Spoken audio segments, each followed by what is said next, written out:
wato ka wolude andintin den commerçant pour le Fouta bien entendu depuis temps Alpha Condé wiwden be honɗum idon commerçant ben yo be rewrewete den fo musi do mabbe on lamo moyne mako commerçant darni selu dalen pay ko sare wi a fena fous bepale mo wi mako commerçant jo pour le Fouta darni selu dalen wi a fena. Je vous donne des précisions très claires. Ndare otoje selu dalen de doginta de sita ko otoje risaljo ndare ka selu dalen wonno don sitawi ko suudu patronjo ya ndaron sur les images ya ndaron fotaije wonde den ka salon selu dalen siko jaroje $500,000 commerçant be fulbe be profiter image selu dalen mo be wadi commerce d'accord ci taw hande commerçant be gine ben hara na samakala do wona no selu dalen hara no na do fewnda commerçant be fulbe be don sikkude ko adi wawi kono pay kusare wanno alerte ala sabo tudo fita pour le lamu guri commerçant be lande la fiyo pour le Fouta warete adde ka bedde bande to be udito ya Madina wadi ka wadali si wadali no mi wadali to nyatabe mi abora do ko rambudi mi abora biye mabbe mi abaki be nabora nyoto wal mabbe mi faala ka hay ko be mari ndare ko wala nayo nembe ko ngato yewtude ande ko do se milani benna selu dalen commerçant ko selu dalen mari ko wowla selu dalen nodda no ville morte commerçant be ya udita Madina c'est ko fenane ka ko gonga partage vidéo fiandu be yo arse dito pour le Fouta ware arana goto dido tato nayo njo jego ha sapo nyande wotere adde ka berde ha fulbe Fouta be yata udita Madina be ya be udita be ye be ya be udita be ya intereji mabbe di mbona sabu politicien ka inne commerçant be wata be uditu Madina yo be fermu kambe jogiti sarnde be watabu be no kambe dunna haju mabbe maydo artata be ya be udita hande non be wadde be no dabulo gerbe de gauche à droite ibe sesi si menga continuer di comprimer ono mo yegitino ko fe ikon parce que ono don sikude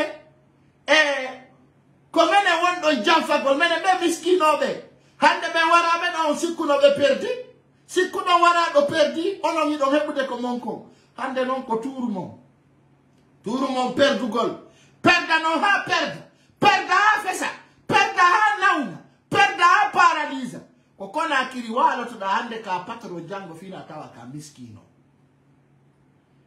be wallali selu dalen ko wala mabbe be walluno si tawno be walluno selu dalen e rappelay do message gowa Abdul Gowa be wonno be Dakar do be wonna do ay campagne be wona no vidéo di be wiya hara on appelle les Gowa et les commerçants.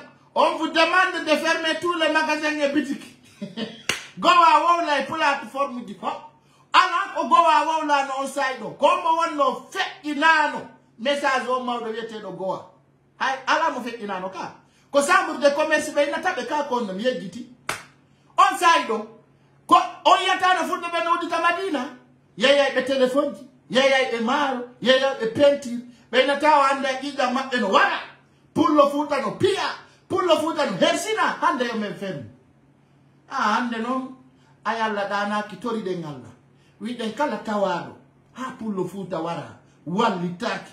Allah men torike makafi Allah hoti annabijo. Ay mo mapike ko an fewtata. Yo Allah bonno fi mabbe. Allah jaba duwa o ngagaina. Latina. Continue di paralisa makaduma. Ko selu dalen bari di tom. Ko selu dalen kalidi. Ko selu dalen woni directeur de douane. Ko selu dalen woni président de la transition. Ko selu dalen bari dum. Haju selu dalen si tay dum bara mon selu dalen wari. Si taw no commerçant be ben no yidu no selu dalen. On va dire la vérité aujourd'hui. À qui veut l'entendre? Ande ala disallu ala adu de conteneur la Guinée ka. Kamo adu de. Hande ko ala disallu amarno supermarché ji. E fop be bonni itti kindi ha kona kiri hay sano ya fop be lanci hande ala jisaldu ko marno fo bonnan fi on dum parce que nyande be arno bargol selu dale ko ala jisaldu be tawno to libi marché maɓɓe on kindi ɓe huɓɓini yiite ɓe libi fop commerçant jombo yaltuno wi no alaji salluwa bonnanama ko ɓe wiwno ko ɓe mawɓe sali Fouta e Volya na ɗum ɓe wattannoɓe ɗon hande noon ko ɓe $800,000 $1 million 2 millions 800 millions ko ɗum ɗum barato par ce que on sikkuno awa hara nu nden ñande wiyana ɗo yon fermu hara nde ñande ko conteneur ji pinka wonno ɗon natude est ce que harayno ko ni par ce que fof ko trafic woni comprimé woni pinka woni kala ko natata illégal ko trafiquant o yine ko trafic par ce que ko illégal nanon ɓe nenira haji selludale wolgol fi conteneur ji comprimé